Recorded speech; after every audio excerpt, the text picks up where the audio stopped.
Everybody, and welcome back to Jaraci Cup 5. Gonna be continuing coverage of the group stage here. I was rather impressed with letsrock's play in the last game that we cast. You should check that one out before you watch this, probably, against Procyon. So I decided to watch some more games from his. Looks like this one's gonna be CVC. He has the second pick. CastleKSide is the first one, I believe, because CastleKSide had played in previous tournaments and is therefore the lower seed. So he's gonna pick Firebase Creels for game 1.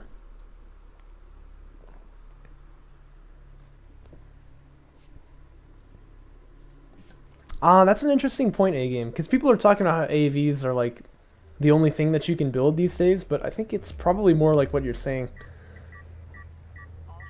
Uh-oh, okay. letsrock having a little bit of an eco problem there, but he figures it out. Based on the positioning here, I'd say probably AAV rush.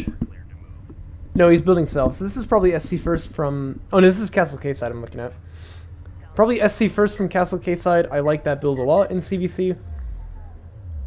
letsrock, meanwhile, I think is also doing the same thing. So this is pretty standard in CVC. We're probably going to see a little bit of a long start here, just going eco up. So we have a bit of time to talk about current metas and whatnot. Unless that is anything funky happens, such as letsrock taking LAV first. That's kind of interesting. But there's CastleKSide with the SC. That's kind of what we expected. But A-game's pointing out, AAVs are a lot, I think, better, I would say, in general, than they were in vanilla. Because vanilla AAVs were very good in certain scenarios. You know, definitely OP in some of them. For instance, Kalash Teeth, you would always ban this against Coalition if you were Gaussian. And in my mind, you still kind of do, but because of the AAV rush, it's too powerful. Kind of a similar way that, you know, Coalition always has to ban Torrent Creator against Gaussian in GVC because they have too good of a what am I trying to say here? Build, there we go.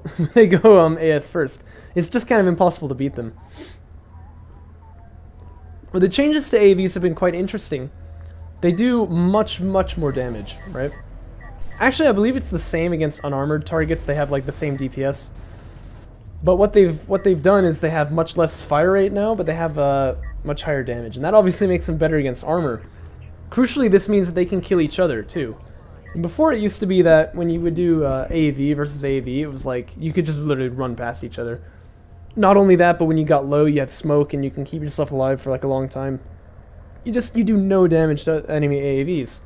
I think they start with like 9 armor or something, and they do 11 damage per shot. So right from the beginning, 2 damage per shot on a unit which doesn't have a terribly high fire rate in the first place. That's really bad. And also, AAVs were completely unable to kill things like assault railguns, let's say, late on into the game. Because assault railguns also, they could get up to, I think, like 10 armor in vanilla, or maybe even 11. So again, you're talking about 1 damage per shot on a unit which at that point has about like 900 hit points. You basically are never going to kill it. And so the effectiveness of AAVs was effectively 0 at the end of the game. They were smoke machines. That's what we would call them, kind of as a joke. To be fair, good at that purpose. That's a very useful ability, but I don't think anyone really liked that. And what A-game has done in patch basically is said, okay, look, you can't be as survivable if you're going to be better. 930 HP only. That's not really that much. And you only get 1 armor from each of the upgrades now instead of getting 1, 2, 3, or no, 3, 2, 1 like you did in vanilla. But on the flip side, they actually can do effective damage to things now. And I think this is a really interesting way to... What? How did these two just die? Did you see that? Wait a minute, what just happened there? What? Did anyone see that? I think I just saw an LAV just spontaneously die. Was there a turret up maybe? Maybe I missed like a turret or something, but... No, that's not a turret corpse. That might be.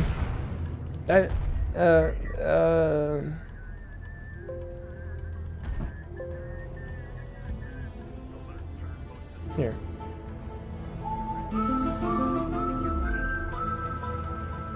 That's all I have to say to that.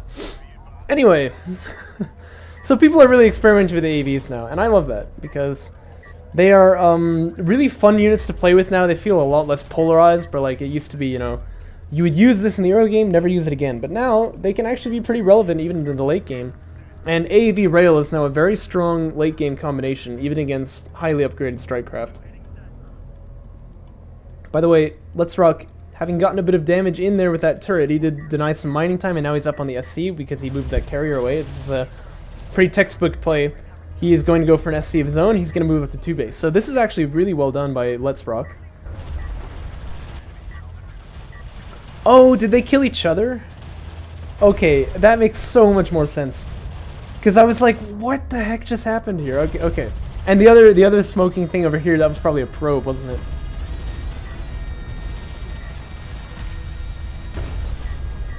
Okay, so much more sense now. This, however, this is rather resemblant, and again, watch the last series before I spoil it horribly for you. This is quite resemblant of the last game that we watched. And, yeah, this is quite bad for CastleKSide. So letsrock has pretty much already won this game. He just needs to make a tech choice and kind of commit in. If I were him at this point, I think Rails is a good choice. Rails, carrier power, push in, kind of sledgehammer. Oh, but his enemy actually has strike fighters, which he sees right now. So I guess at this point, probably missile battery maybe is a good choice. As to your question, people did hold AVs to counter backstabs in vanilla. Yes, that is true. And I think that that is still valid in patch in a big way. But I think the real reason why you would get AVs to hold backstabs in vanilla, and the reason why you would hold them with your base rather than in a choke point where they can stop things on the way in, is because actually, again, they were smoke machines, right? If Strikecraft got their Armor 2 upgrades, AVs really couldn't stop them, actually. And it's also worth noting they only target one unit at a time, so like having one on a base is not actually gonna stop Strikecraft from just running right past them. And so what you would do is you would smoke, you'd buy time, and then you'd run away. You can make a lot of AVs. I don't know, from my recent experiences playing some vanilla 3v3s, just about a week ago, AVs just don't counter Strikecraft in the late game.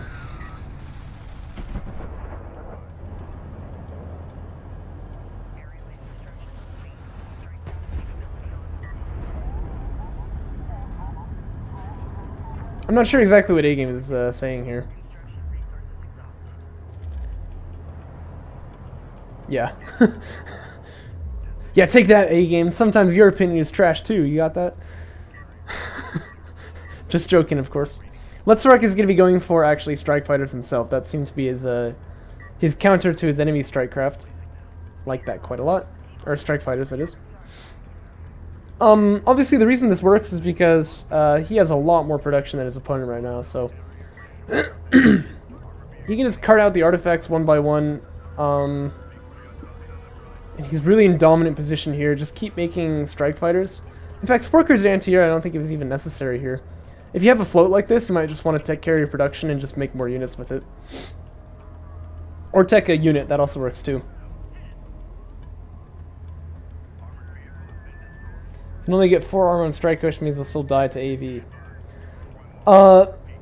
Yeah, but like you can't make... Oh yeah, look at that. CastleKSide chooses to GG. You can't make enough of them to really do anything. Like, let's say that you've got... Let's say that you've got like an AV up on this hill. Because this is what I'm talking about. They do cost RU, which naturally slows down carrier power plays and rails and stuff, right? So you're only going to have a couple of them. So like, let's say you've got an AV right here, holding the choke, and Strikecraft come down here. In patch, you're going to be kind of scared and you usually back away. But in vanilla, you're just like, noob, and you just drive right through. And now he's not in range to put smoke down on the base, which is where he really needs to be. Because in my opinion, the only thing that AVs really do in vanilla when they protect against like backstabs like that is that they smoke. Like I was playing this 3v3 against what's-his-face. It was some player who... The Holy ASDF, that's him. What he does in 3v3s is that he just spams Strikecraft, right? And I was still like in the patch mindset. And so I'm like, oh yeah, you know, this is going to be fine. I just make AVs to deal with it. I already have rails, so this is a really nice combo, right? And he just doesn't care. He just drives past my AVs and kills all the railguns. And I'm like, oh, it's vanilla. I forgot. You know what I mean? So I had to build missile batteries to counter his strike craft. It was terrible. Because obviously in vanilla, you really don't want to go AC either. Gunship is pretty trash too. So your options for countering LAV are pretty weak. I mean, it was just terrible. So, not to like harp on vanilla too much, but I really do think it's sort of the inferior game mode at this point. Game 2, gonna be on Kalash Teeth. And this is what we saw letsrock pick last time as well. This is his pick, by the way. Starting to get the feeling that he quite likes this map. And that would make sense if he's gone AVs every game that we've seen of him so far.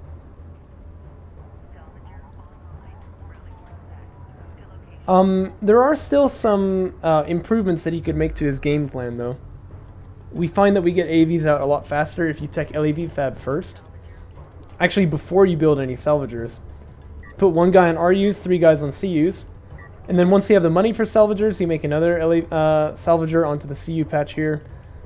Once LAV fab is done, you go straight into AV spam. As for advice on how to transition off of mid-game spam. Yeah, that's really good, because that's the kind of thing that you need to do to add, you know, legs to your attack here. I'm always talking about this in Remastered, that like I'm quite bad at the game because I still don't really know how to macro up and go late game. Thing is, my early game attack is kind of designed to kill people in Remastered, but if it doesn't, I'm kind of like, so what do I do now? You know what I mean? And that's how a lot of players are, I feel. They have like an early game strategy, but if it doesn't work out for them, they're not really sure what to do next.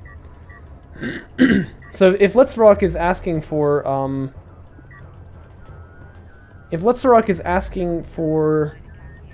advice on how to transition to mid game, that's like a really good sign. By the way, his probe a little bit idle here. Could be checking out his carriers, his opponent's carriers, see what his plan is. This is also going to be a AV rush, but as you can see by the timings, they're pretty much equivalent. So neither player has really optimized this terribly well. And letsrock going to go for carry production again, which is sort of an interesting idea that he did in the last games too. By the way, hello Muzzy. It's a funny story behind that name with my friend group, so they'll think it's pretty funny. You're new here and keep hearing you compare versus vanilla and remastered, but I only see one version of DOK. So what we're playing on here, and the reason we call it the Jaraci Cup, is we're actually playing on a balance patch called the Jaraci balance patch, being authored mostly by AGameX. Well, only by AGameX, I suppose. We do a lot of testing for him, but he's the one who makes the decisions. It's basically like vanilla is quite exploitable, is what we've found. And so we prefer to play on this patch because it's a lot more competitive, right?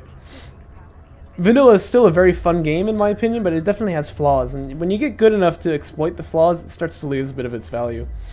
And so we play on the Jaraci Cup, Jaraci patch pretty much exclusively for competitive play, especially in 1v1s. As for Remastered, what A-Game said is true, yeah. Remastered is a different game.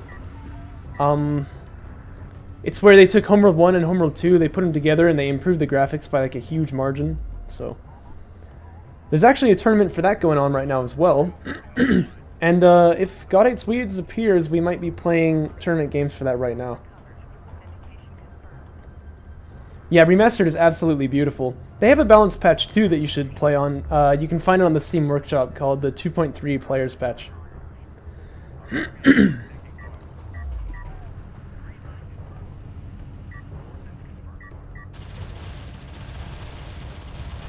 AV fight gonna come out here in the middle. We have armor on CastleKSide, but not on letsrock, and that's kind of a symptom of him having gone for the carrier production upgrade. And as a result, you can see he doesn't have the numbers advantage, but he still nearly lost a AV here as a result of that upgrade. Or he does have the numbers advantage, I mean. So he's going to kind of be repelled here, and this is a much better showing than last game from CastleKSide. Last time, of course, he just kind of got rolled by these AVs here. SC comes out for him too, but unless this is a bad rally, he actually is committing this to the front line. No, it looks like he's going to pull it back to the carrier, so that's just a bad rally right there. Is he going to move it toward this AV? Ooh. Generally, moving a support unit toward a attack unit is not really the best idea. And no, these patches do not affect the campaign, so campaign is the same as you are used to.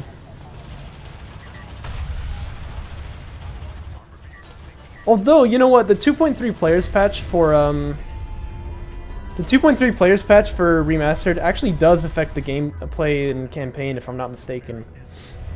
I think Roby is on stream. Maybe he can clarify that if you'd like. No, it looks like he's not here.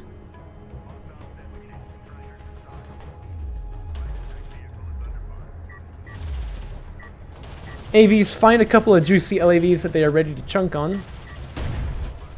Down they go. 2.3 does affect campaign. That's good to know. In my opinion, this is actually superior. Like in Remastered, the units work the same way that they work in campaign, but I've noticed that in DOK, of course, the single-player units are vastly different in a lot of cases. For instance, did you know that Coalition Strike Fighters can't even target air in the campaign? In my opinion, this is a bit of a bad system because it means that when players play campaign and then move to multiplayer, they have a very different experience, you know what I mean? Whereas in Remastered, learning how unit interactions work by playing the campaign is actually going to directly impact how you play in multiplayer as well. And I think that's always just a good system.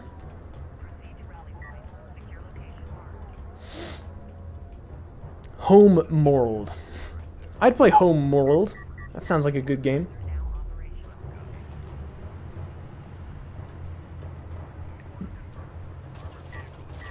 Looks like a big AAV fight going to come out here. Still no armor though from letsrock, and that kind of worries me. His opponent is on armor 2 currently.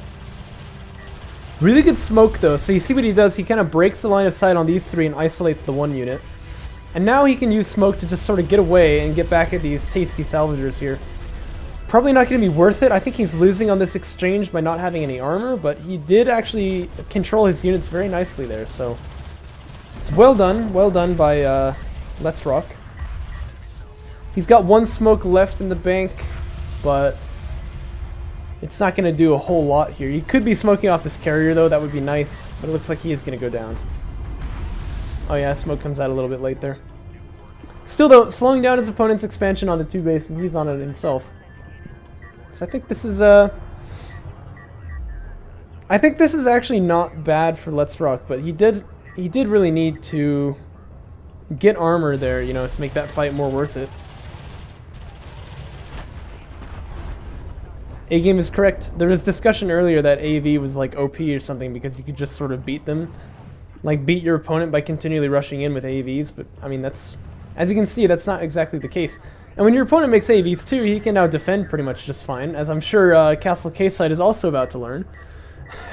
As he kind of runs in here to do the same thing against his opponent. So really, if you will tech railguns or something, that's like the first time that you can actually attack your opponent after we move out of the early game. So if you watched A-Game Inks versus Discara, A-Game had a really promising attack ready with like rails, AVs, and missile batteries. I think he actually, Discara had the spawn, so he was coming around this side. And then he totally threw it and managed to like do nothing with the attack. A-Game sucks. Just kidding. Just kidding. But it shows that, you know, you can't just build only AVs and win. I'm only allowed to make fun of A-Game this way because, of course, he's, you know, one of the best players in the game. Finalist of last tournament, champion of all previous ones that he played in, I believe, except for like 2 that he lost to me.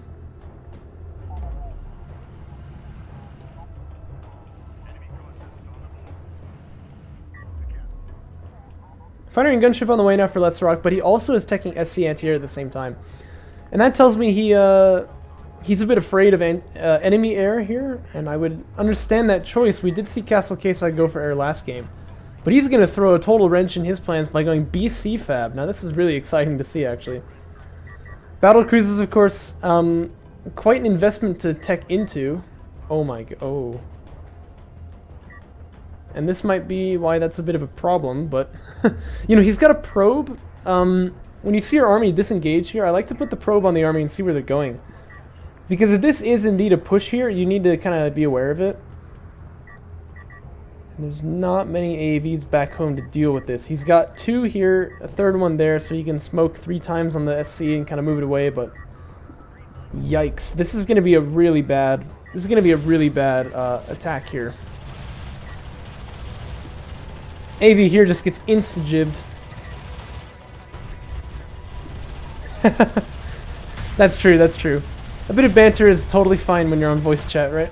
And it looks like letsrock going for kind of a mix of attacking the enemy, you know, units and the enemy eco. Salvagers get absolutely jibbed. There's no attempt to pull off the line here, really. No smoke coming down on the SC. So this is gonna be what we call a big yikes.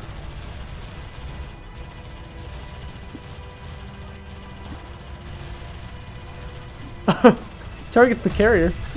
I don't know, he probably just wants this SC. He is gonna get it. And in fact, he is actually able to disengage from this fight too. Like, look, he's gonna pull out. So he didn't even, you know, he didn't even just all in and like lose all the units, but do good eco damage. He just absolutely owned. Let me tell you one thing though, BC Fab is gonna stop this kind of thing from happening again if he puts him in the choke points, but his opponent doesn't really need to attack by land anymore. He's got air. And quite a lot of it too. Right now, he could actually go out and kill one of the SCs, maybe even both of them. So this is a bit of a yikes moment for CastleKSide in a lot of different ways. And this is what he gets for CastleKSide anyway. CastleKSide is so much more fun, alright? I know all the analysts tell you that CastleKSide is better, but CastleKSide is a lot more fun. So I think it's pretty obvious that it's the right move. Don't think you can argue with that logic. Bit of money in the bank for him too. He could actually get SCAA once he sees these strike fighters, but I don't know if it'll be enough. Honestly, the thing about air in this game is that if you haven't built up counters to it by the time that a lot of it arrives like this, it's very, very hard to get enough counters onto it that you can ever really stabilize. And so this might just kind of be...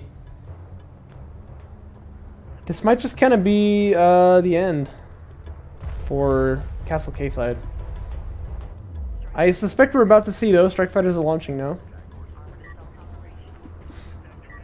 Uh-oh, CastleKSide doesn't even really have an answer to these AVs, actually.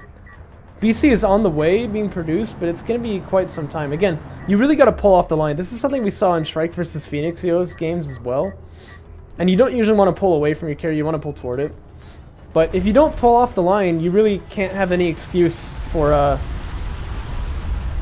losing salves. You know what I mean? This is definitely a late pull-off. The air finished him off anyway, but these AVs could have done it too. And in the fog of war, he sees this base. I wonder if he goes for it next. No, it looks like he's going to actually target logistics modules. No, he's going to target salves here. I think he wasted a couple missiles on that, though. This is fine, too. Obviously, this would be killing a base. This is killing a base also. The AVs are also pretty much uncontested driving down into the side. So BCs are about to pop. That's going to sort of change things. But now CastleKSide needs to look at getting anti-air, and I don't know what he does, really. It's not going to be easy. First BC is out. This can be a truly terrifying unit, but I think that, I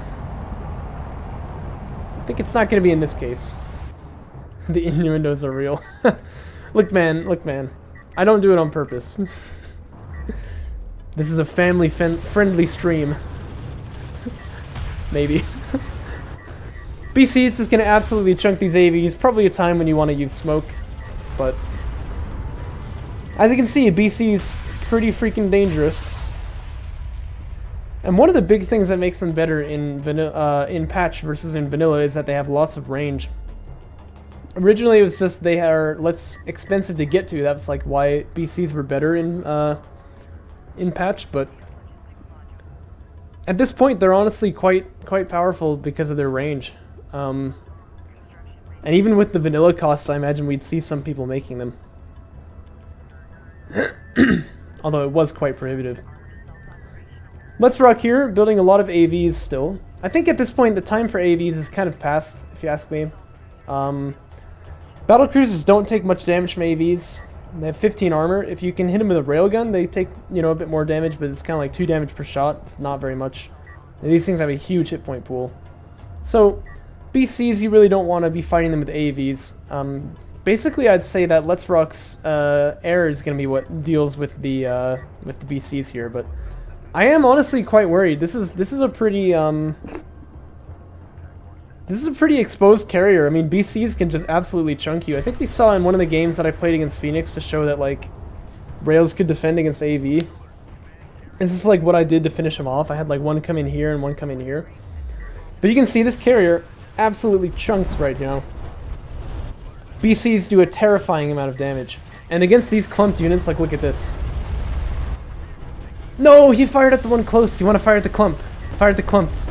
Chat needs to see the damage. Yes, look at that. Huge damage. It's like an MS barrage against these AVs here. Oh, yikes. Anyway, air turns out to be enough to deal with the BCs, so they do go down. Rickard getting the killing blow here.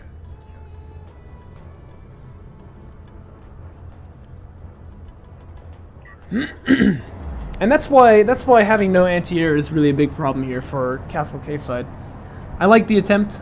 Obviously, he kind of knew that was like his opportunity to win, but it's not going to work for him. He does go down. And at this point, CastleKSide's chances of victory are kind of essentially zero, I hate to say it, but he needs to come up like a freaking magician with an answer to ground attack and air attack onto his eco. And eventually, letsrock is going to transition into something that can kill his carrier anyway. Looks like a SC is popping here. That's really not what he needs.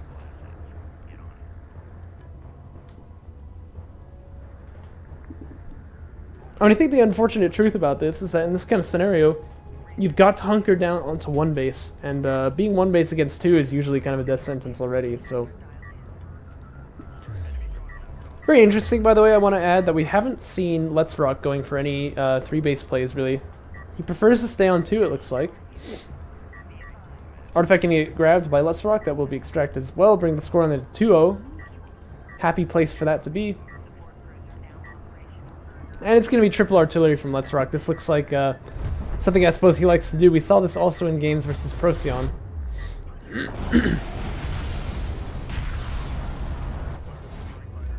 SC taking some damage, Salve's taking some damage. I'd like to see the fire focused on one unit or another, but really I'd like to see these strike fighters leave. Because obviously there's a lot of anti-air here. But this is the problem, right? You get away from the anti-air, but here comes the ground attack. Or you get away from the air, but here comes the ground attack. If there's a BC popping right now, that might be good, but those are expensive units. I don't imagine he's really got the economy to foster them. Yeah, I think he's saving up for it right now, because it costs 280 RUs, so that looks like probably the reason why he's beginning to float here.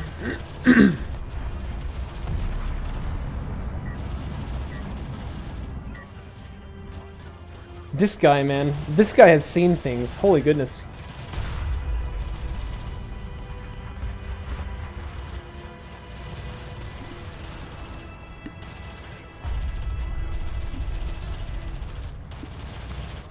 Wow.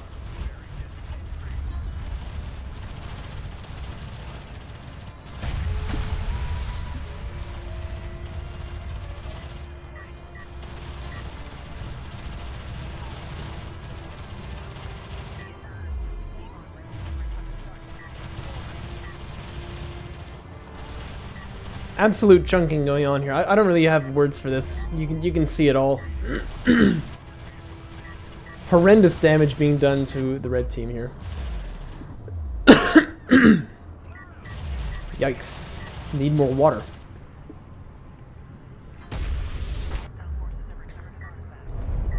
Artifact comes out for CastleKSide. Nice. Gotta say, a bit questionable to be building base runners at this stage of the game, but not like this stage of the game, but like this game position. By the way, letsrock beginning to mine out his main base. You can see that the eco damage here is pretty real from him though on the opponent. I think sometimes it's a little bit hard for people to quantify like what damage to eco really means in these games. So this is a good way to look at it. You can see there's 1500 RUs on each of these stacks.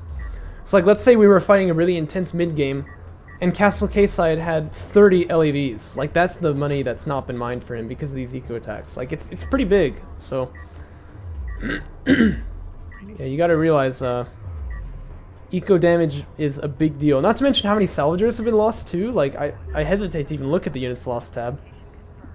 Ooh. That's obviously money that's got to be spent replacing salves as well. So when you take this kind of damage, you know, you don't come back from that.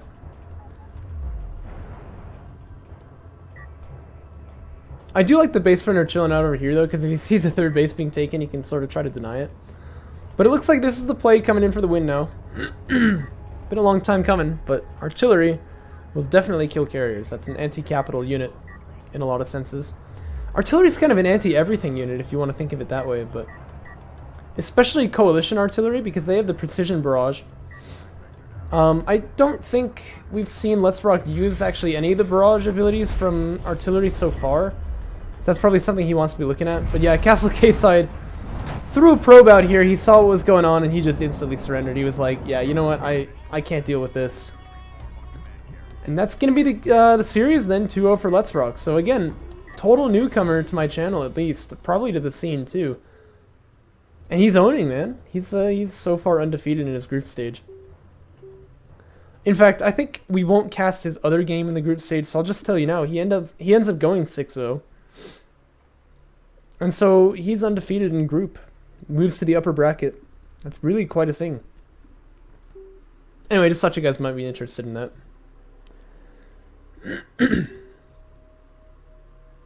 As for right now, still no God Hates Weave, still no RM tournament time. So I actually kind of want to show you guys something sort of funny. Something funny that I've been working on here.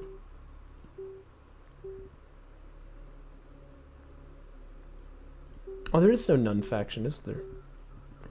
Can a player be a spectator in an AI game? Let's find that out right now.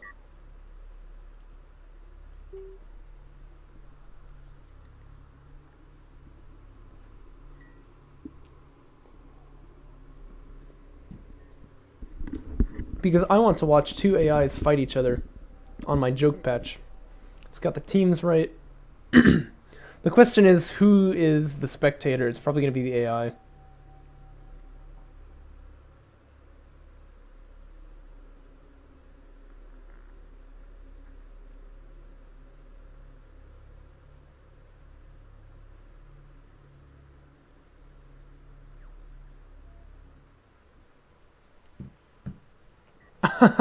No, this is gonna work actually.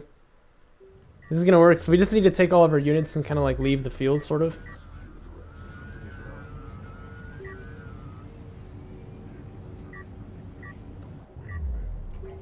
We'll just kind of go into wherever we think it's least impactful. It's probably gonna be like this extraction zone.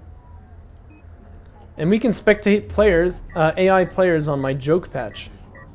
This is gonna be a lot of fun. Unfortunately, we can only see the. Actually, we should make them hard AIs. We can only see the yellow team's colors, of course, which is a bit of a drag, but what are you going to do?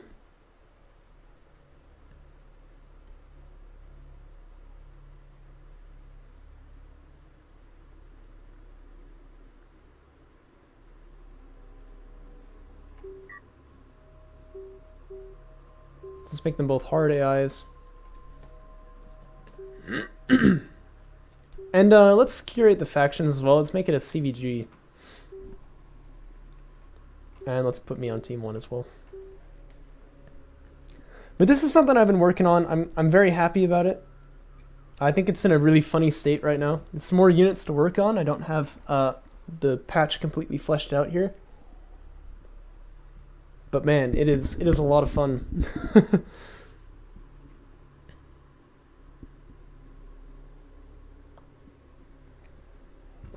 Not yet, but I have done some funny things with the BC ranks. Yeah, it'll produce changes as if the game is vanilla. Isn't that funny? Isn't that funny?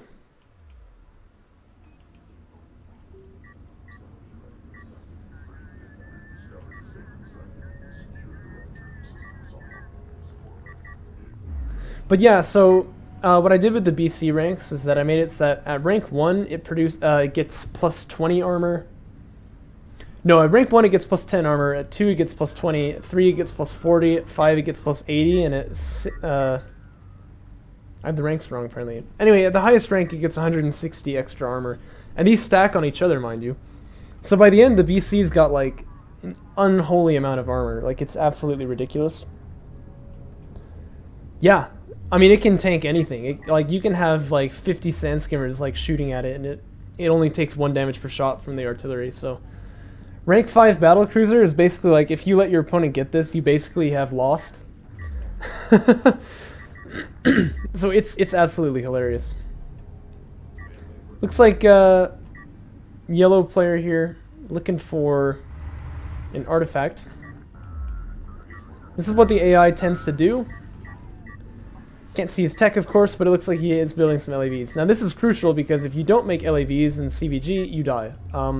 Sand skimmers in my patch are artillery units, actually, which means that they do a very high damage output. You know what? Maybe we should go into this corner because I feel like the AI actually chases carriers, so we might run into trouble if we don't, you know, get away from our, like, get away from this side over here. Yeah, they have like vision on Fog of War. It's kind of stupid, but. In fact, here come the skims already. Chunking down this base runner here, so you can see what skimmers do. Just immediate kill on that BR. Absolute Stromboli, I would say.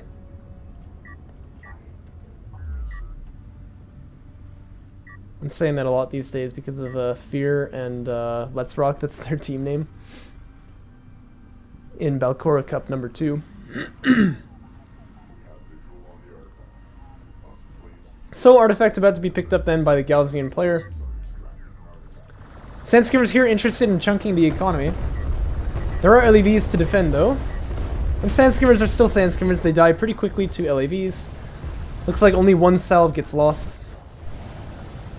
And it looks like this guy will be repurposed to go and mine on the main base. And then the LAVs are going to move out across the field. So LAVs have been changed in interesting ways. We're not going to see the AI ever totally use it the way that it should. But the LAVs have 90 movement speed now instead of 120 that you're used to in Jaraci patch. But when you get the boost, rather than doing, I think it's like a 30% increase in speed, it does 300% increase in speed. So in other words, or 200 I guess, the LAV moves at 270 speed for the duration of the boost, which is absolute insanity. I mean, it can get from here to here in like 3 seconds probably. Yellow team seems like just kind of content to let this artifact extract here. He's not even trying to stop it. More LAV production, that's really all he's building right now. And these LAVs will slowly stream across the map. They find a bunch of sand skimmers and a PC, so this is kind of a vulnerable moment for the red team. Yes, LAVs can catch up to, they can catch up to interceptors, it is true. So good damage now being done to the red team. And a heavy railgun comes out. That's not exactly going to do very well against LAVs. Heavy railguns you'll find actually function pretty much like they do in vanilla. Except that when you get range calibration, I want them to have like insane range, or not vanilla, Jaraci. But unfortunately I wasn't able to get that working, so it's not true yet. LAV is going to be chased down by this assault railgun here. Now, assault railguns are probably the first, other than skimmers, the first big difference that you'll notice in patch. They have insane range. We're talking like across the map kind of range. LAVs can fire from this position here. They can actually fire all the way down to the carrier. So LAVs are like this insane, or assault railguns that is, are like this insane unit now. We'll get a good demonstration of that now, I think. However, the damage output is very low, so the idea is that LAVs are sort of like a whittle your opponent down type of unit. You'll have an advantage in every fight, but if you commit to making too many of them, you sort of struggle because, you know, you don't really have any army off the back of it. It looks like the yellow team kind of content to let the red team extract another artifact, which I'm not too happy about. It seems like a bit of a mistake. AVs now are kind of an interesting unit. You notice their damage and rate of fire is very high, 120. That sounds a bit OP. But in reality, what the AV does is it targets air units now. And against ground targets, it has a modifier of, I think, like, it does 5% damage or something like that. But it does slow every class of unit, so you can slow down enemy carriers with it, stuff like that, and it's anti-air. So that's kind of an interesting little tidbit about the new AV. Here comes the space runner. I assume we see an AR shooting it from across the map once again. Chunks down this LAV without any problem. And this base runner looks like it's going to extract, so... The Galzian player taking a pretty big advantage here so far. And it looks like we have coalition railguns coming out across the field now too. sad thing about the AI is that it never gets upgrades for its units and it never uses abilities. And one of the upgrades that you really need to get for Coalition Railguns is Mag Accelerator, but they have a much higher fire rate now, but they do a lot less damage, but they have area of effect damage instead. So they are actually sort of a counter to Strikecraft, as it turns out in the mod. Large bunches of Strikecraft will get chunked by rails really quickly. And my carrier is actually in the ground right now. That's pretty interesting. Let's see if we can get that even further in the ground.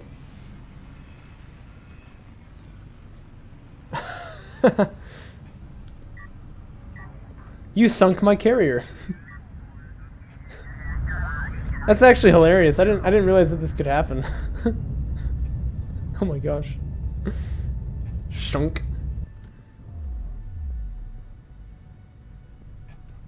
The Sands have taken this carrier. It's actually a derelict. You can get CUs if you mine it. Another artifact extraction coming out from the red player. It looks like yellow is finally ready to make a bit of a committed push here. Now, if these were two players playing, of course, once the AR started hooning on him, which you would expect to see in a couple moments once the Space Burner gets vision, these AVs would throw smoke on the assault rails because the smoke range is now really high as well. I think it's 2,000 meters. So yeah, you would smoke these ARs up on this hill here, probably. Slow comes down to the base runners. It's moving now at 11 speed. Absolutely pitiful speed on that base runner there. But it looks like yellow doesn't really want to commit his units properly, so he's just getting absolutely chunked here. And this attack may reach the carrier, to be honest. This railgun, I don't know what he's targeting, but he's not in range of these assault rails here, apparently. No, I mean, he's in range, but he's not targeting them, so... Yes, he is. Teching armor is very good against assault rails. One shot comes out by this railgun, but then it just decides to go behind the line of sight blocker. And yellow team in full route here. Looking pretty bad for them.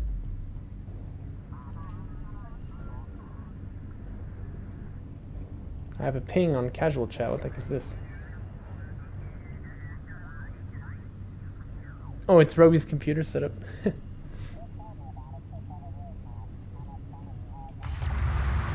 Here's the AR fighting a railgun. So you'll be able to see that area of effect damage on Coalition rails. It's quite large. But without Mag Accelerator, they really suffer in this kind of a fight. Looks like yellow team might just get his eco wrecked here, because these ARs are in position, of course, to be targeting salvagers. Here come heavy rails as well. Always got to be afraid of that. The one thing that red team is not mixing into his composition that he really should have, I think, would be sand skimmers. Because sand skimmers are able to kill eco a lot faster than assault rails. They're able to kill carriers too. Looks like a big slow effect coming in from this AV. And actually this AV, despite having a huge damage modifier against ground targets, you can see actually does do damage. And it's going to kill one of these ARs. Heavy rails, as usual, moving way too far forward, and the AI likes to target salvagers with them. If we could do something with the AI and DOK like A-Game Eggs has done with his Company of Heroes mod, man, that would be awesome. Because as it stands, the AI is really quite poor in DOK. It doesn't really understand how to play properly. Especially not with these joke units, but even in vanilla. This railgun narrowly cheats death and then chooses to give in to its embrace. But what would really break this hold is if the Coalition AI would tech missile batteries. Missile batteries, in fact, now are... Oh my gosh. Missile batteries are now like anti-capital units because they target ground instead of targeting air. Which is a lot of fun to see.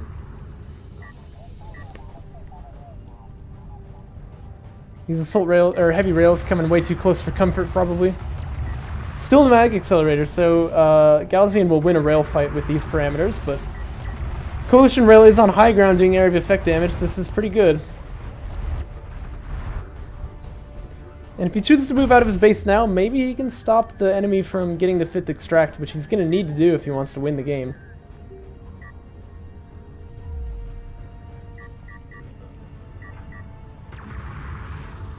AV hitting a mad slow on this railgun here. which should be killed now by the Coalition player, but he's getting absolutely dunked by these ARs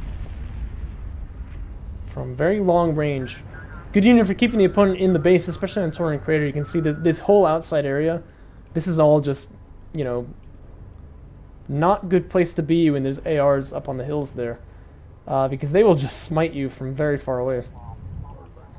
It's a pretty cool feeling watching that happen.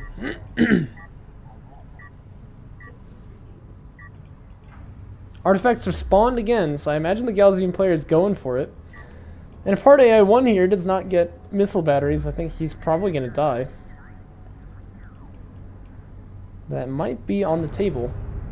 No, you know what? He's actually gone for air, although I don't see the lights on, so he may not be building any air right now. Gunships are insane in this patch. Gunships just do huge damage against enemy ground targets. I tried to make them like fire actual railguns, but unfortunately I wasn't able to do it. Ah, I see. Yeah, Hero Interceptors. Okay, this is actually good, I think, because it might cause the...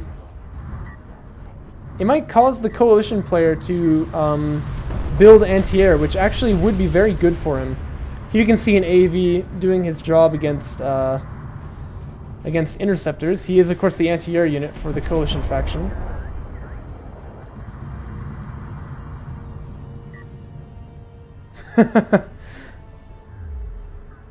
You know, I was watching a StarCraft 2 game between Alpha Star and a pro player, and someone's like, "Here's a good idea. Let's make an AI and teach it how to play, how to control, you know, armies in real time." And I was like, you know what? That's not how it works. Like, StarCraft 2 is not, you know, not reflective of actual combat. You know what I mean? I felt like that was quite a silly comment that guy had made. Also, I think you're right, but I think actually what I really wanted to do is just sort of showcase some interactions in mod here, and then perhaps there's someone who would like to play this with me.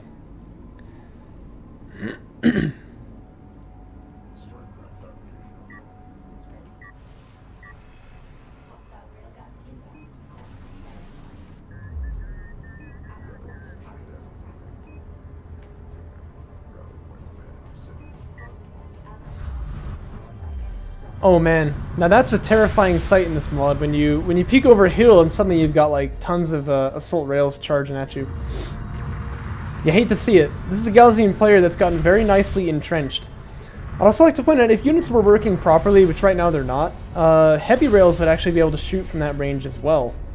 And so you'd really be able to lock down this middle area pretty hard. The only thing that Galzian can do, in my opinion, from this position is try and play from like the outside. Looks like they did extract the 5th artifacts. That's game. Oh, you know what? That's why they don't have any skims, is because they're actually escorting the base runner. Nice little still action frame here by this assault rail, though. That is pretty darn cool looking, isn't it?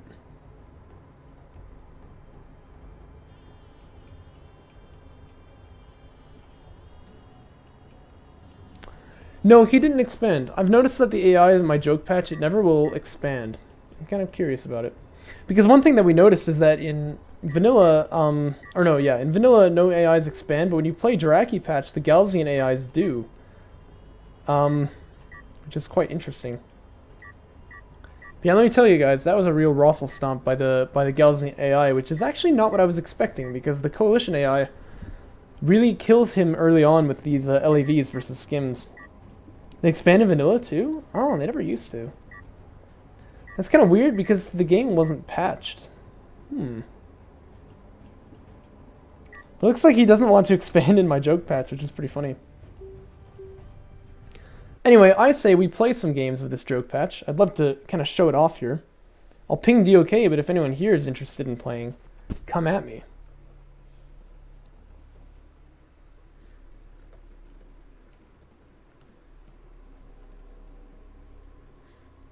1v3s versus 3 hard gal. Yeah, that's actually quite difficult to do.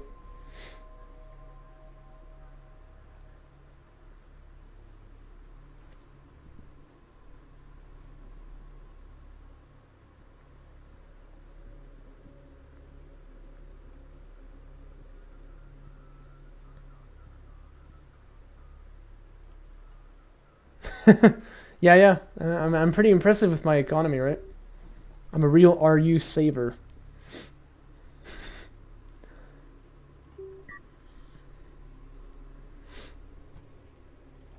But yeah, let's get some freaking joke patch going.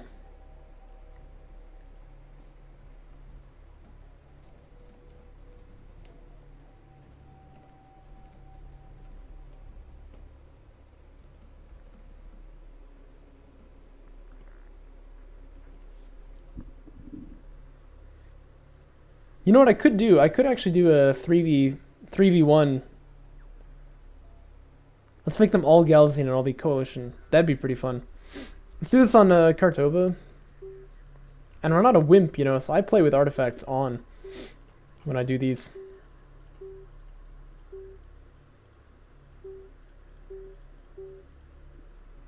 Alright. Although if someone says on DOK that they are ready to play, then I will probably switch to that. Because AI stomps are not exactly DOK's strong suit.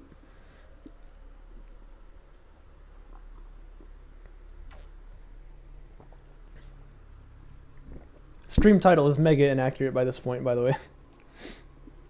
I mean, once we started casting, it was pretty inaccurate, but...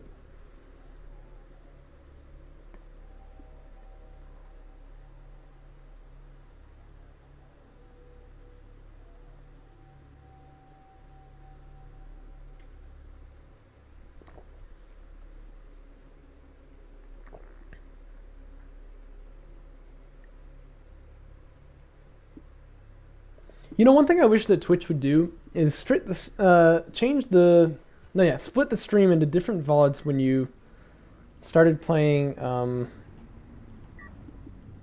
like when you change the title of the video. Because that would really be quite nice. I think when you're playing against AIs, you always have to go SC first. Obviously, not much chance if you're going to be rushing them that you're going to win in a 1-on-5, or 1-on-3 that is. So I always recommend going for eco starts against AIs.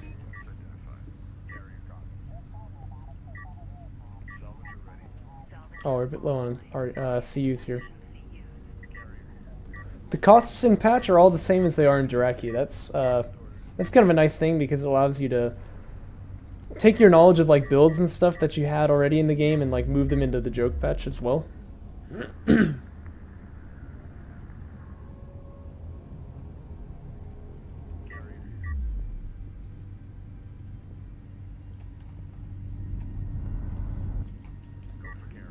LEV Fab needs to start.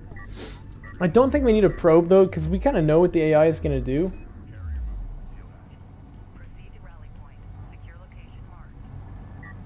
And really, we also want to save CUs on an anti-air turret post. I know that sounds stupid, but actually in the joke patch, anti-air posts are what do ground attacks. Because reasons, you know. It's a joke patch, everything needs to be different. I feel like this is one of the fake dunes. So I'm not sure if this will actually block LOS or not. I actually want it to in this case because anti-air turret posts also do not require line of sight to attack. They're like missile batteries that way. We're going to take AV Fab though because AVs are very good utility units and they will help us keep our army alive for a very long time here.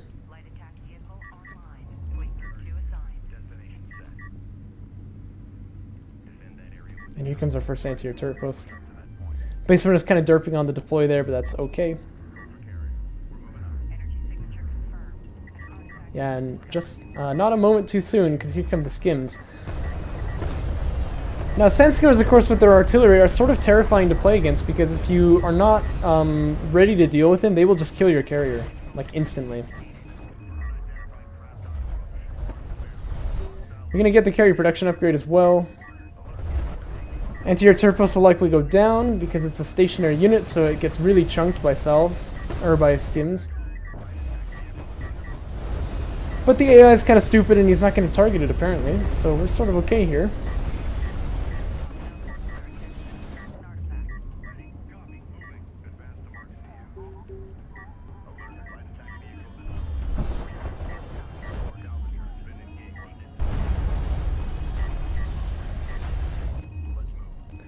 Dude, Vittora Boom, you've got DOK, right? You should hop on, man, and we can do some freaking patch 1v1.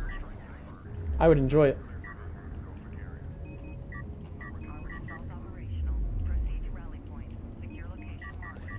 Let's position this SC so that... Well, yeah, but this is Joke Patch, man. Nobody sucks at Joke Patch, because nobody's good at Joke Patch either. You know what I'm saying? In other words, we need you.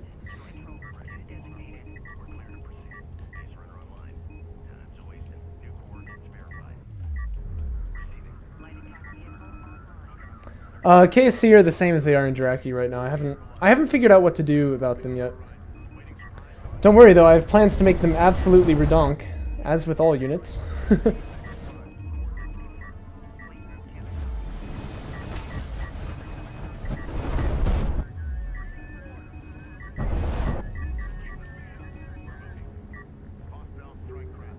I think the next thing we ought to do is tech the missile battery. We have anti-air already, of course, so we really just need anti-capital probably. And we could do railguns to get that, but I don't really want to. We also probably ought to get the assault packs so we can get these LAVs where they need to be. It also improves their combat against sand skimmers because sometimes sand skimmers will land hits anyway. Uh-oh, looks like we got this BR killed.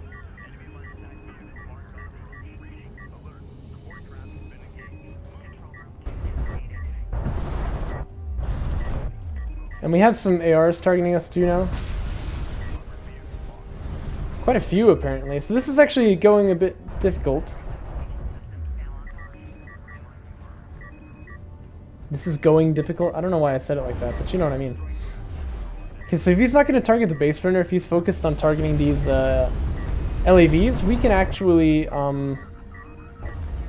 build an anti-air turret post.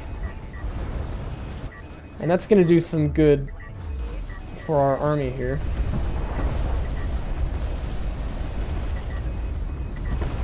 If we get this kind of speed, we're really hard to kill with skims as well. And it looks like this game we really want to be focusing on... Looks like this game we really want to be focusing on LAVs. And missile batteries, probably. That's why I put that smoke down, but it looks like he got line of sight on me anyway. The enemy, of course, is at 3 artifacts. We never want to just let that slide. We could go fighter and gunship, but it's kind of unfair against the AI because they don't know what to do about it, so I don't think we will do that.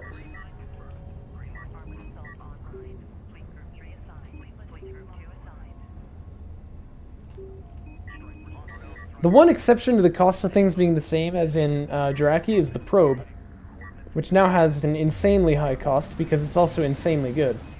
I made it set the probe in this patch. The probe in this patch has like tons of HP and a lot of vision as well.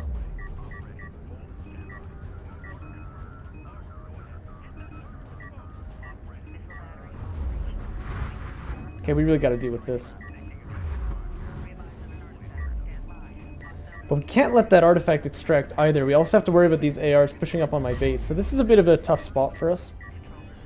One good thing though is that the AI does very little damage with these ARs that he's spamming against missile batteries. So this, for instance, is probably a fight that we can win. Yikes, no it's not. We can smoke him though. Oof.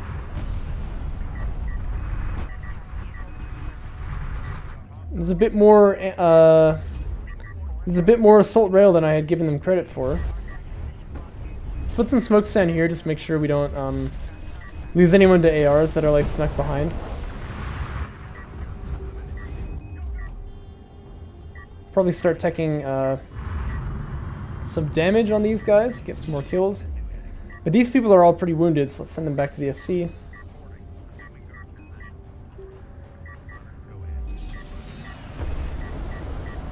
And maybe this guy as well. So you'll be group 4. And you guys will be group 2.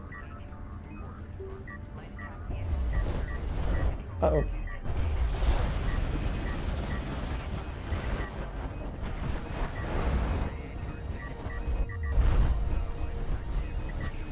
This guy's low too, we should probably get him healed up also.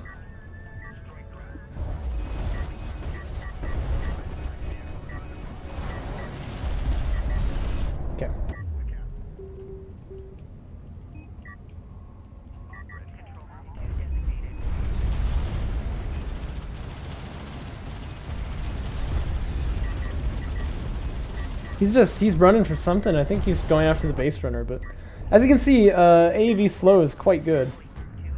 He's not going to get anything done with that.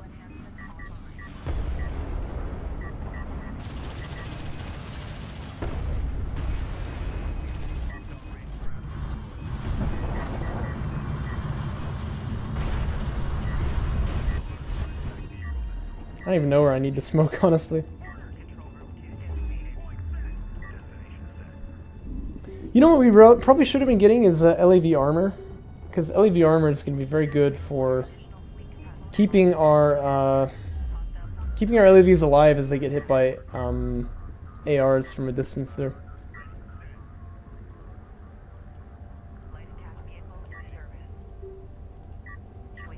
We're also going to get an SC now, because I think we're ready to push out across the map and be a little bit more dominant here.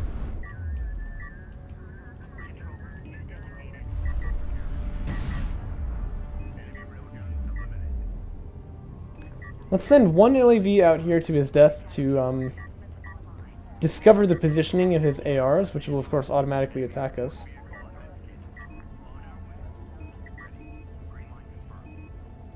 They're not actually shooting at us here.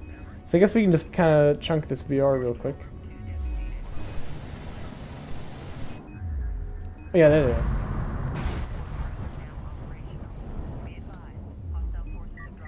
I should make the smoke last longer, I think. That'd be pretty fun. Yeah, but I was expecting to see some ARs up here shooting at me, but I think they were more like there, so they weren't able to shoot.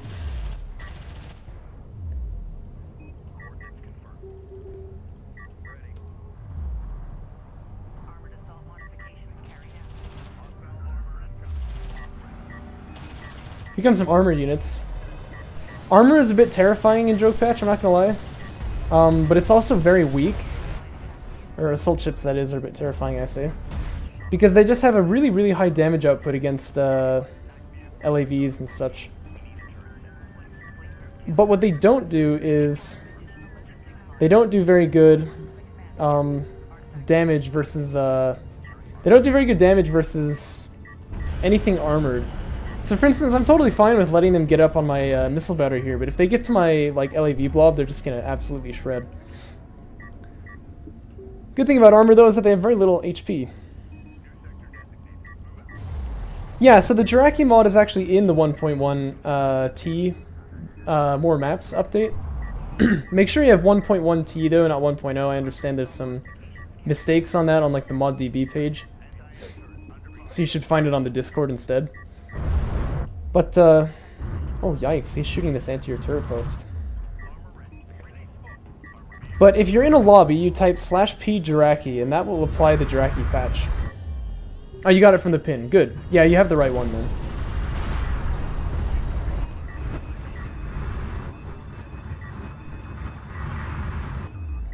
This BC pop is too far. I think we need to restart it. You know, we could have been smoking here. That would have been a good idea. Yikes, because we're actually taking damage from very foreign sources.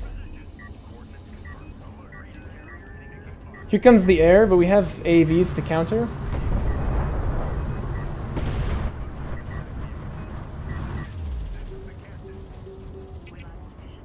With our extra money, though, we probably ought to be building more air or anti-air, because that might be something that we encounter here. Not gonna lie, this is a bit of a ballsy play for me. This may not work, but... the trick to fighting assault ships is that you have to drive through them like that. Although, as you can see, we got them killed really quickly, but... if they have to rotate, they're not really going to be very good against you. Yikes, taking a lot of damage here now, so we probably just need to back away. Let's get under that dune and we won't be taking as much damage anymore.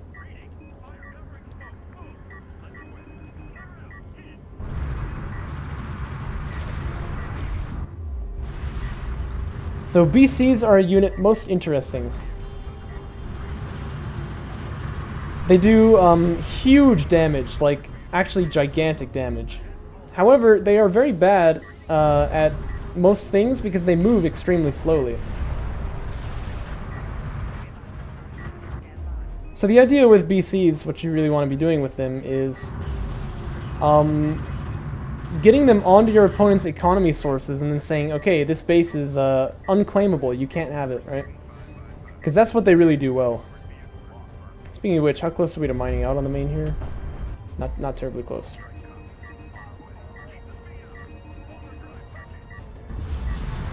They are, however, incredibly tanky. They have 40,000 HP, so if you're fighting against BR's battlecruisers, you basically want to either just not be where they are, or you want to be focusing on getting kills on them quickly through just basically doing lots of damage.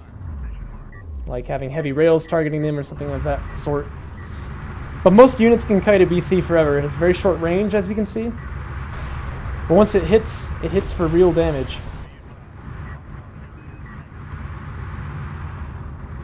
And because the AI is stupid, he's going to let me just sort of ruffle stomp his carrier here.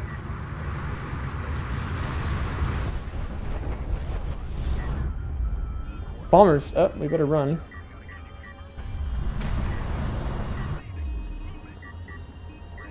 Of course, the AV suppression effect actually works against bombers too, so... Not only do we kill them pretty quickly, but they can't really fight back, they get stuck in place.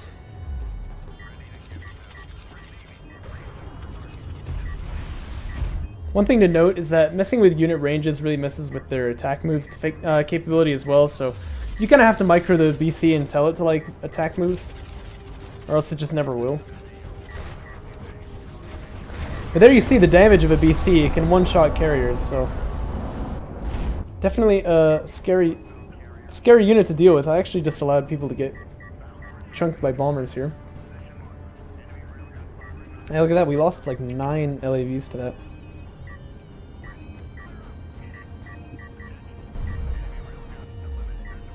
Anyway, this is quite good with these BCs. We've gotten 2 kills on them and we're headed toward the...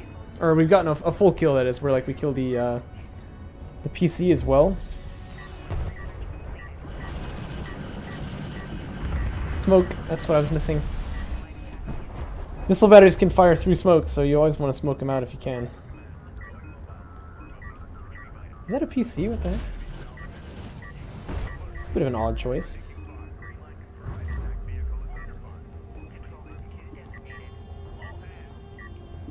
So we're taking a lot of damage from ARs again, but this time we have a lot more armor. So the assault rails are only doing 1 damage per shot to us, which is not bad at all. We can kind of ignore that sort of damage.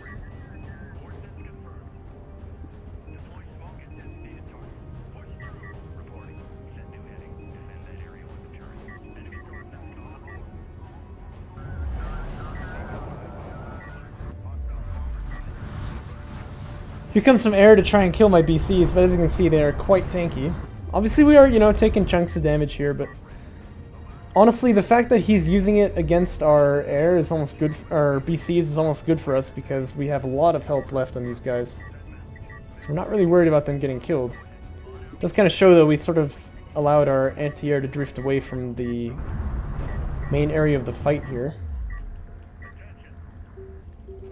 So let's make a bit more anti-air.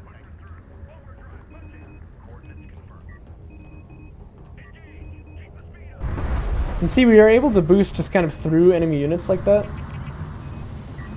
And his AR should really be targeting me here, but he's a bit preoccupied shooting at my carrier. So we're able to sort of get away with a PC snipe here.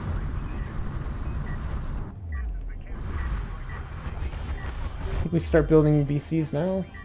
Oh, we're actually fleet capped though, like permanently, so that's a bit of a yikes. We can't make any BCs right now, so we'll just have to go at it with carrier power, I think.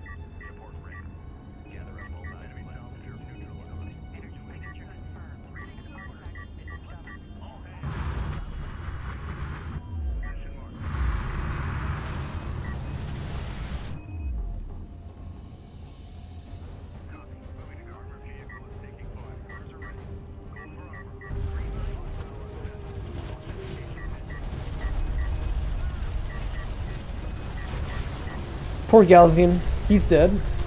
We kind of want to lose like 1 more LAV here, and then we can go for like another BC. That's probably the fastest way to end this game.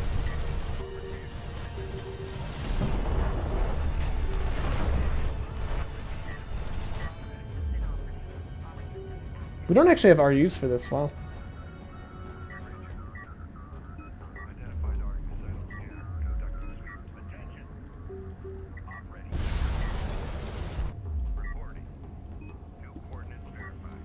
By the way, you'll now notice this BC is a captain, so if you look at his armor, he has 325 armor right now. I also, as you can see by the description here, I wanted self-heal to activate when they got to this level, but I don't know if that's actually possible. But you can imagine how terrifying it would be if they also self-healed. Are BC's the one-punch man of card? Yeah, I think so.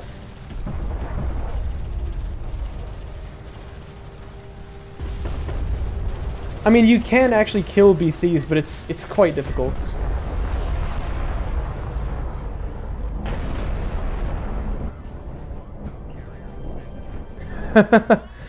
Well, nuke does about 3,000 damage, so really at the max it's only going to do about... I mean, it'll take down to 3,700, which is about like... it's about like 88% HP or something.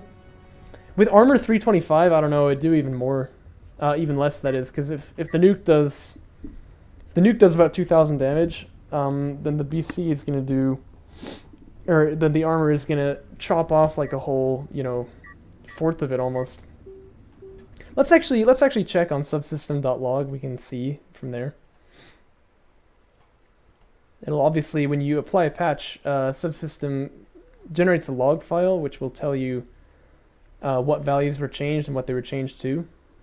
So C_nuke, C_cruise.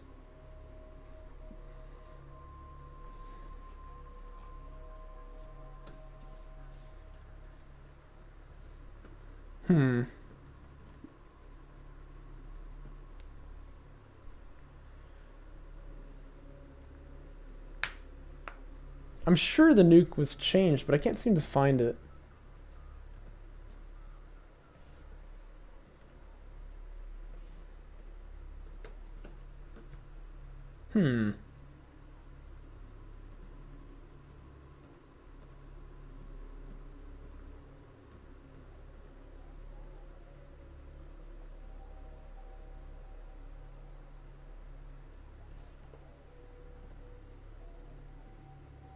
Okay, here we go. Sea carrier weapon, cruise missile. Base damage is 2,400. Excluded from height advantage. And it has a modifier against extra large targets of 170% actually. So I think it does about 3,500 damage. Actually, you know what though? There is a close range nuke. I didn't showcase this in this game, but we could do this real quick. Let's get to MS as fast as we can. Because there's a funny unit for Gaussian that you should be aware of.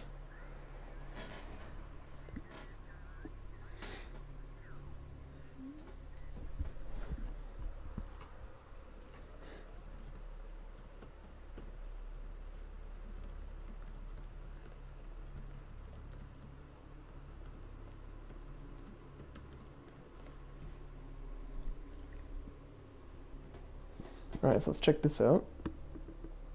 I think the fastest rush to missile ship, you have to put 2 on RUs or something. Yeah, because it's 280 by 125, right?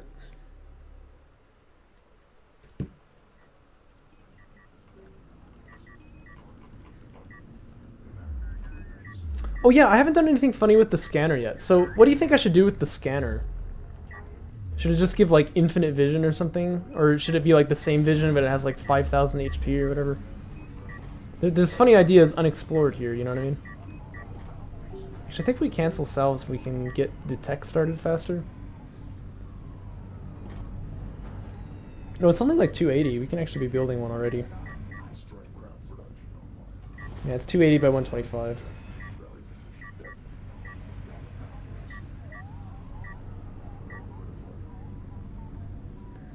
But yeah, I'm very open to suggestions on this joke patch because I want it to be as memey as possible, and then focus on balance next. So, tell me what you think, dude. What should we do with the?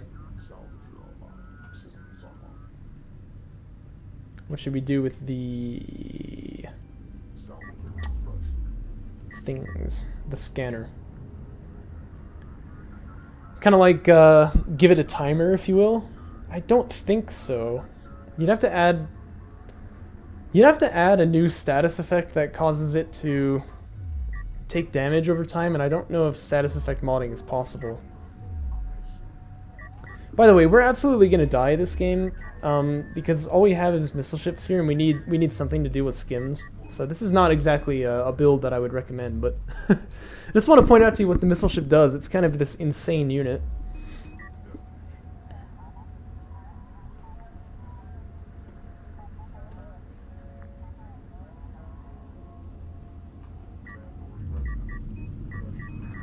Basically, I mean, first off, the missile ship is obviously anti-air. That's its primary role. That hasn't changed. But the missile ship barrage was always a strong ability in you know, really any version of the game, I suppose. So I wanted to give a little bit of a nod to the missile ship barrage by making it absolute insanity. And so as a result, the missile ship is Did you ever play Red Alert? Remember, like, the demolition trucks? That's basically what it is. Or like the Mad Tanks, I guess, is also a good analogy. It just absolutely kills itself, but it does insane damage to everything around it on the field. A lot of fun to watch. So, of course, we're gonna need the missile ship to go big to save us from the skimmer rush. So that's kind of what I'm planning on here. Hoping that he attacks us with his skims, and we can defend using this missile ship here as kind of like an ablative unit. Not gonna lie, it may actually be in this patch that missile ship first becomes like a viable build because of this, but we'll have to see. I know that we outspeed this BR, so we're just gonna chase it down. 46 speed versus 55. Yes, we can stop him from extracting here.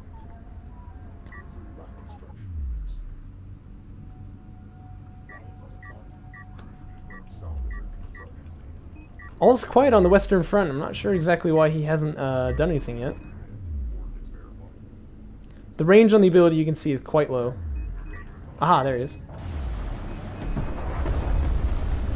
Get a load of this, suckers! Ha! Just absolutely demolishes everything. But it kills itself, too. I'm thinking we should do a thing with, like, the veterancy on missile ships, that, like, if they get enough veterancy, they don't actually die when they do the ability or something crazy like that, but... Man, you've got this down to a science, dude. I like this.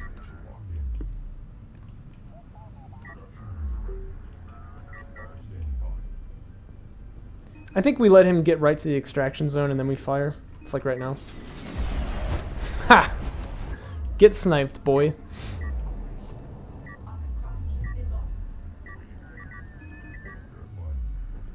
But yeah, I think the veterancy bonuses should increase the health of the missile ship, because what that does actually is cause it to fire more missiles before it dies to its own, you know, fire. And that's basically just going to mean a very strong barrage, because the nuke will be even stronger off the missile ship. But yeah, just absolute wrecker. Like, if it has quadratic fall off, the area of effect is quite large. I'm actually not entirely sure what it is. Let's look it up. They call it catamaran _ upgrade. Now, what do you think that is?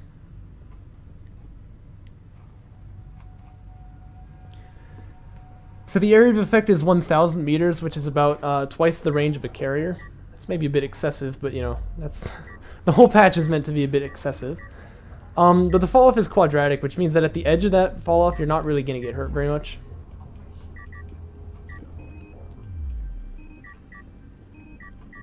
Oh, rip.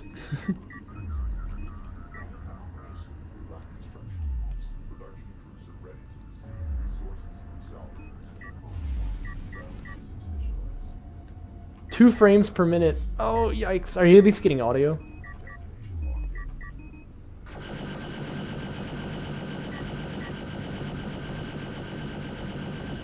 Yeah, see, look at this. The Gaussian AI, it's not gonna... It doesn't expand in my patch here. I'm not really sure why it doesn't. Oh my. Oh my. Okay, well now we see the play here. Honestly, to beat this, I think we just need missile ships. So that's definitely what we're going to build. I'm going to say we don't even need rails this game. despite the fact that this is definitely a rail map on this patch. And imagine, if you could drive on top of the Kartoba, the rails would be able to cover literally everything, I think, from there. Because they can cover 10 carrier lengths away. It's going to be one... No. Yeah, 10 carrier lengths away. It's like 1, 2, 3, 4, 5, 6, 7... Yeah, so they can cover over there. Obviously, this range is even smaller. 1, 2, 3, 4, 5, 6, 7, 8, 9. Yeah. So I think they can cover absolutely everything from that distance.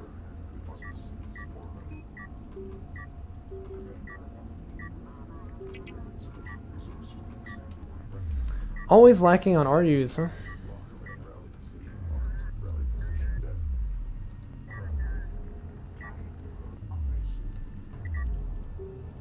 Anyway, there are many changes to be made to this patch.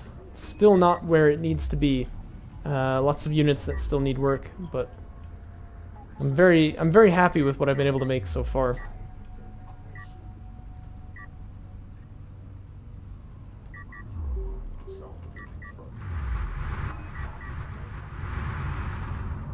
I mean, I know I'm getting hit here, but I have armor 3, so it's gonna take him like forever to kill me.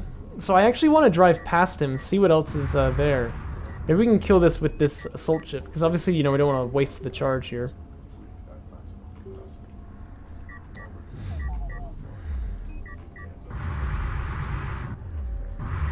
Okay, there we go.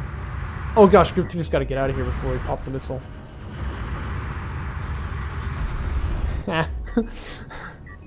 Alrighty.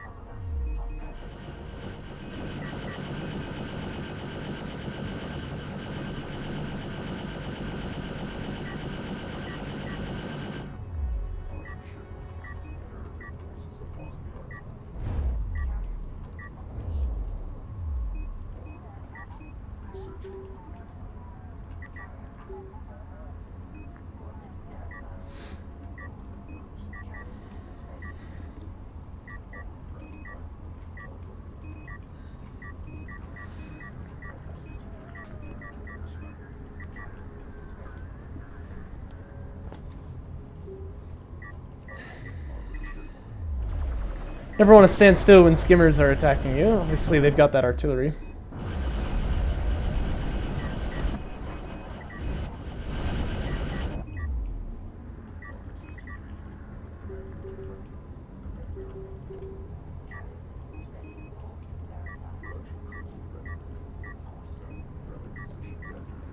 And then I think we pump out a gigantic skimmer blob. That's probably the next thing to do.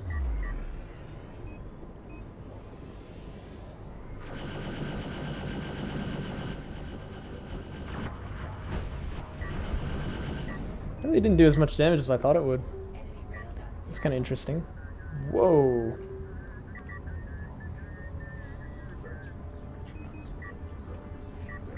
Obviously, skimmer blobs in patch are designed to kill people. It's kind of like, I don't know, Galzian always has problems with their tech costing lots of RUs, so I mean, you generally want to do this. Even in like the Jaraci patch at some point. But when you do it in this patch, it's basically like a death blob that can kill enemy carriers.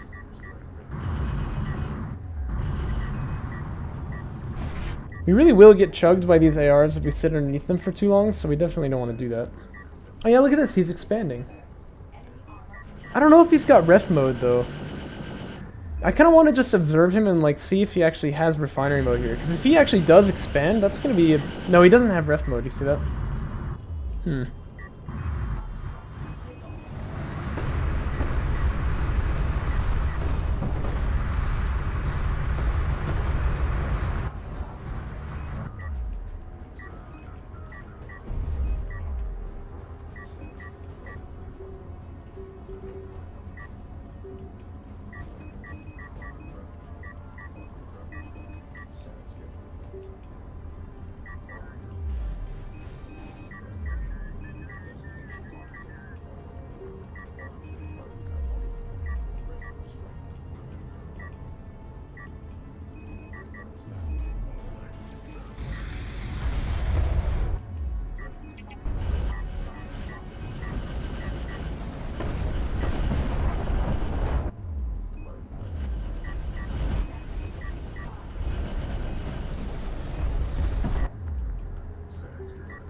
And that's the end of that.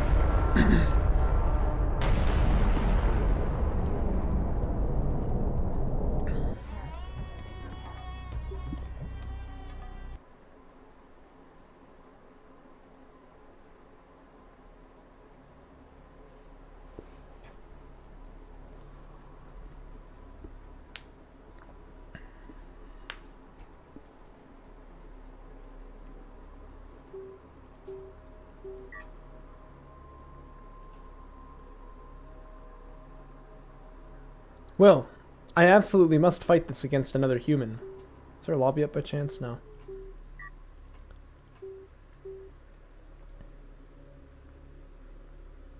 Dude, Phoenix is in game. I know he doesn't particularly enjoy the Jaraci patch or the joke patch, but he's got to do it for me.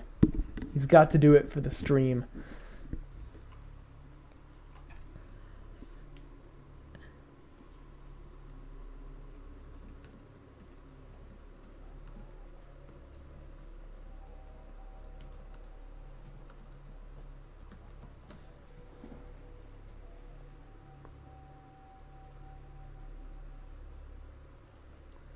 One thing that's kind of funny that I want to showcase a little bit here is that the GVG meta, if you're against like an unexperienced opponent, is just kill him. Like, it's absolutely too easy to kill people if they don't know what they're doing in GVG.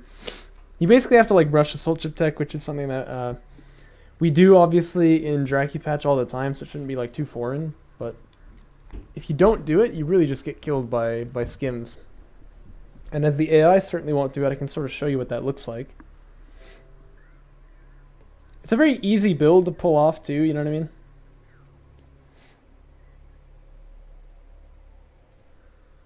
So I think if that's the case, the patch has a little bit of a learning curve, because you'll just get absolutely killed by skims if you don't do anything about it.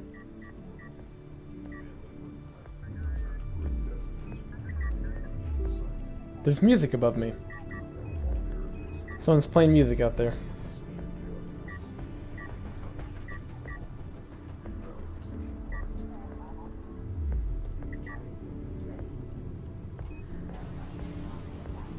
I don't know if it comes through on stream at all. I can't really hear it, but...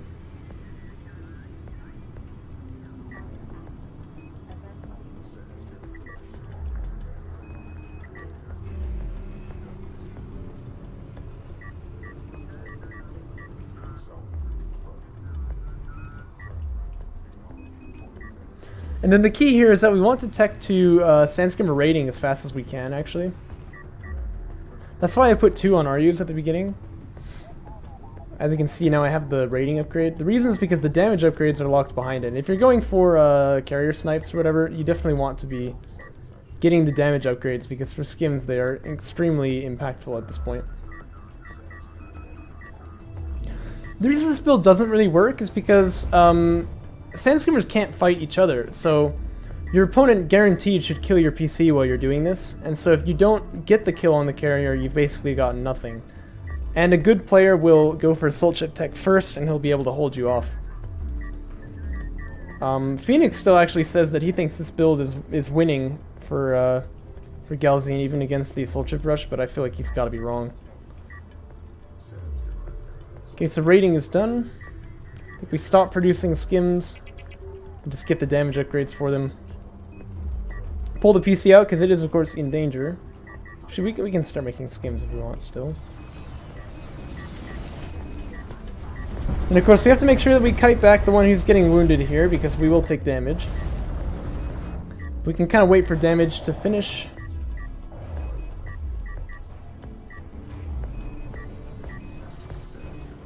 And now we should have a really good time here.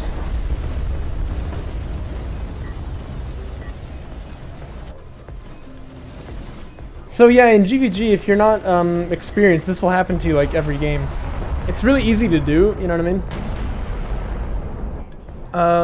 And it's rather difficult to defend against. I think the only really working build against this is to just rush like assault chips or something.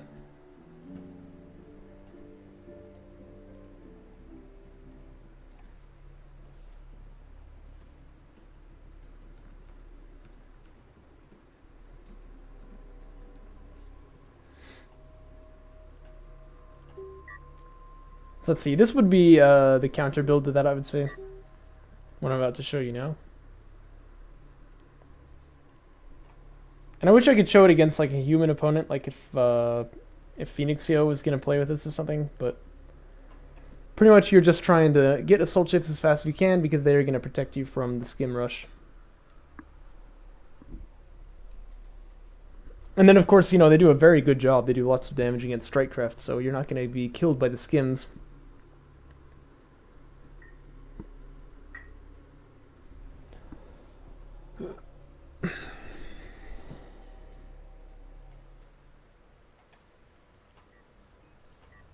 So we put 2 on RU, start SkimFab first, it looks the same in the beginning.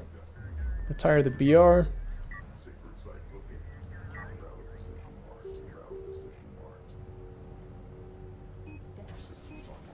This time we put the PC just a little further forward than we would have otherwise. Once these guys are about full, we can pull one of them off the line because we're only going to need like 6 more RUs now from the other guy. He likes to stop working when you do the quick drop. And then we have the fastest possible AS timing, pretty much, if I don't mess up my quick drops like that. This is also a build in Jaraci, so it's something that people should probably learn. And then immediately we want to start building skims from the PC here, which will keep a little bit far forward, but not too far. You gotta imagine the enemy PC could be like here right now, right? So we definitely don't want to overextend, so we make 1 skim and then we back away, start building more salves. Here comes the first LAV. Or skim, that is. Our first sand skimmer, we definitely want to go look for our opponent's PC, because if he's out in the middle of the field, his skims actually will not kill mine. And so I can get a free PC kill here. If he's not out in the middle of the field, then at least we can go like harass his eco with this guy, so it's always good to have 1 sand skimmer in your army here. And in fact, we maybe could get away with building 2. I suppose AS Tech is still on the way, so that might be a bit of an optimization that I can do.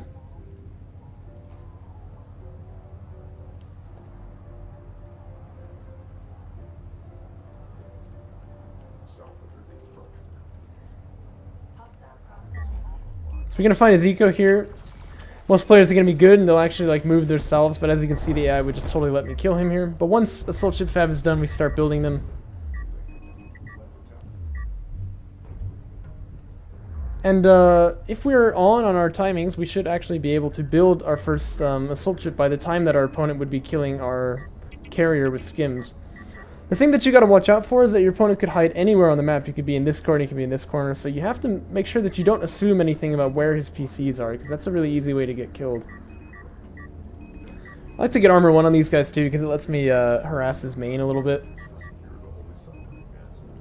Also, it lets me be a bit more safe against his skims once I start getting armor 2 and stuff, because then we actually gain some survivability against our opponent.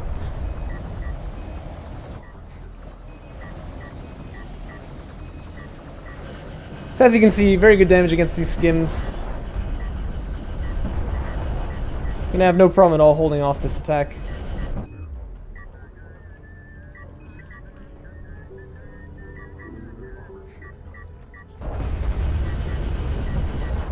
So, but I feel like most players don't know this build, even though it is a build in Jaraci. And to some extent vanilla as well, I suppose. Although, assault ships cost more CUs than they do RUs in vanilla.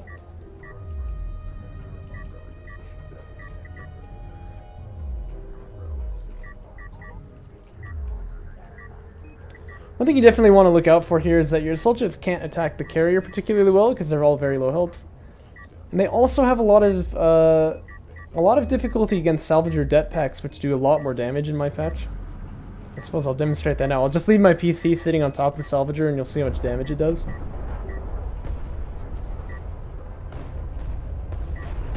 Yikes, right? So you have to remember that your AS are still very, very weak against the enemy units, but they can't be hit by sand skimmers at all, really, and so, you know, you can do a lot of damage like that. And then, of course, we can just sort of come up and chunk his eco a little bit, because he's not really going to defend against this properly. Looks like we got an assault ship killed there, actually, though. Sort of bad micro for me.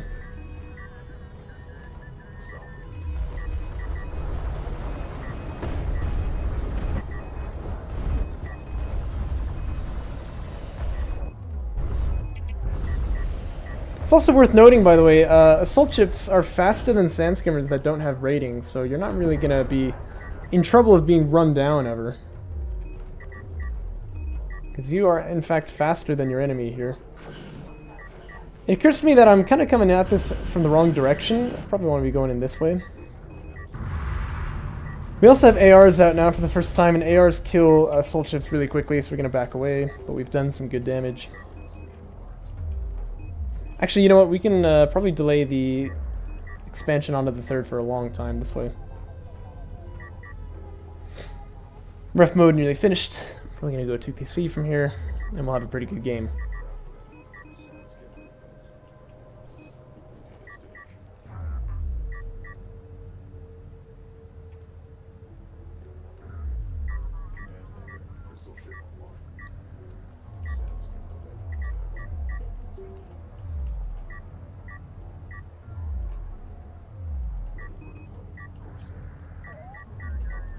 Sometimes you gotta micro these RU guys. They think that they're better off dropping to the carrier when ref mode's like about to finish.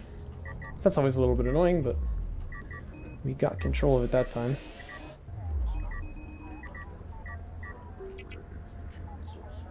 Man, these things are freaking expensive, these missile ships. Actually, one major complaint about missile ships in vanilla was that they were too expensive. And I believe their cost has been reduced from there, but they're still just so expensive to get. Another thing you need to note about sand skimmers when they're being shot at by assault rails is that assault rails actually do their damage regardless of whether or not you're in current line of sight. It's if you were in line of sight when they fired the shot, and so you really need to be aware that you can be hit behind cover because the shot is very long range, and so sometimes it's firing across the entire map. Like maybe he's firing at you here and you get into cover there, but you still die because you know, these railguns do lots of damage from range. Takes a while for the projectile to reach.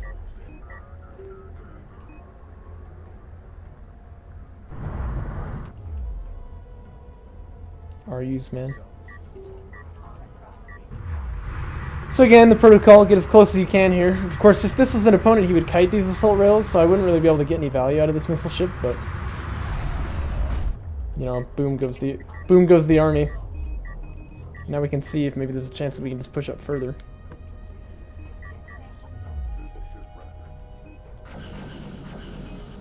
By the way, I'm assuming that proxy MS is like terrifying to deal with in this game, so you probably ought to be aware of that as a build. Looks like he doesn't have any assault rails anymore. He did tech... No, he hasn't teched armor yet. Roby is playing DOK? Did I read that right? Or is he playing HWRM? Oh, he's playing RM. Okay. Well, that makes sense. He is kind of the RM guy, you know? Of course, in my lapse of judgment here, I've gotten a lot of things killed.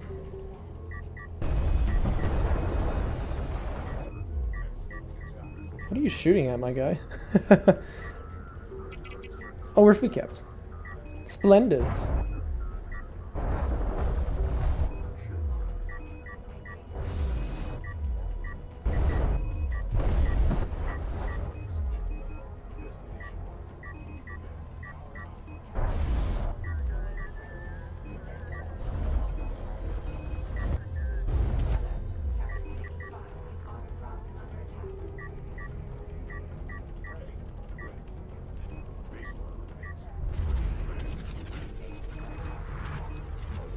Yikes. Get owned. By the way, you always want to fire the barrage from max range because that way you get more missiles off before you die. But at this range, I bet at this rate, I could probably kill this carrier even from like back here. I kind of want to get one carrier length away because the fall off is quadratic. Yeah, he's dead.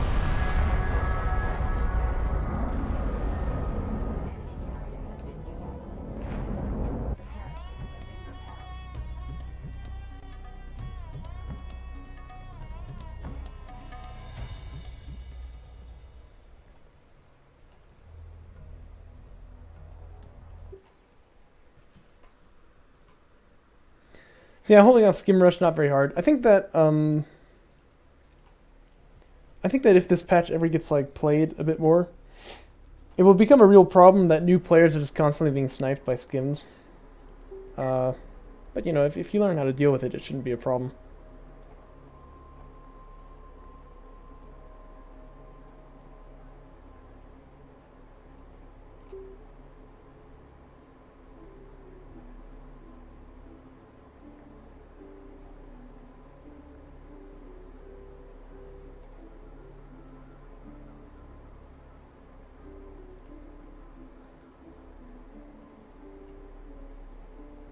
Some guy I don't even know, but I'm friends with, is apparently playing DOK. I'm friends with a lot of people that I don't actually know. Oh my gosh, am I recording right now? I should probably be stopped.